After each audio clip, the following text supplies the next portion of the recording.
ไม่ต้องวิ่งไม่ต้องวิ่งทุกคนกลับมาที่เดิมกลับมาที่ฮัลโหล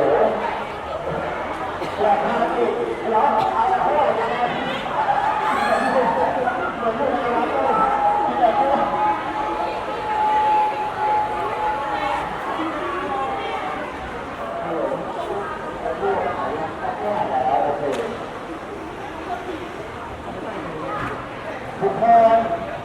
เราจะไม่วิ่งไม่เบียดกันนะครับใครถ่าย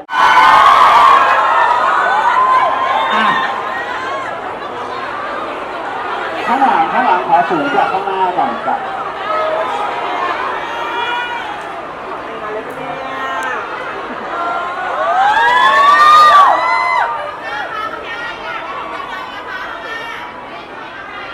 ด้านหน้าถอยหน่อยจ้าด้านหลังถ่ายรูปไม่ได้จ้าเดี๋ยว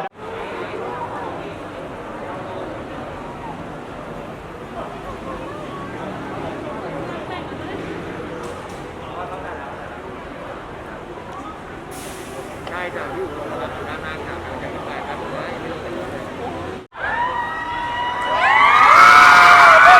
มาแล้วหล่อไหมครับหล่อแค่นี้แหละไปเดี๋ยวเราเดินทางไปหาใครนะครับหาใครนะนั่นแหละคนที่เรามีจุดหมายที่จะต้องเดินทางไปหาเขานะครับ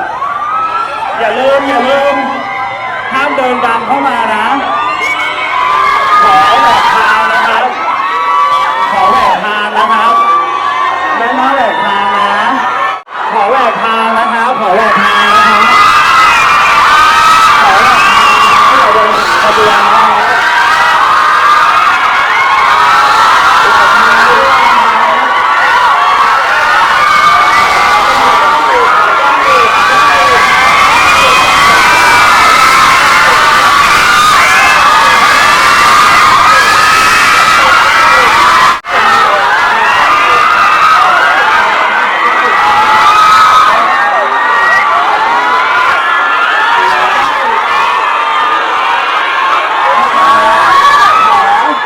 กว้างอีกครับขอแหวกทางกว้างหน่อยขอกว้างหน่อย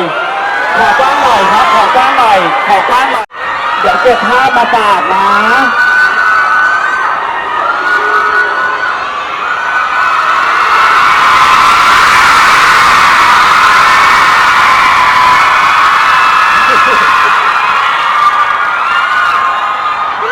พี่มีโชว์ตุ๊กตาเอาละ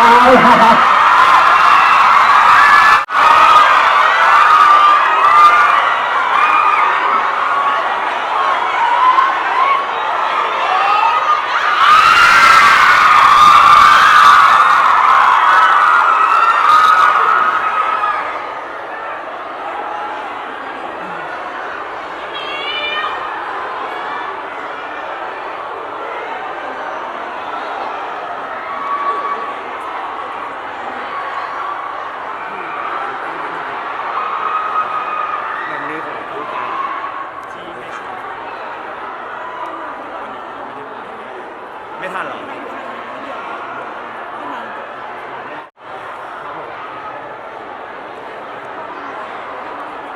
ทำไมอ่ะ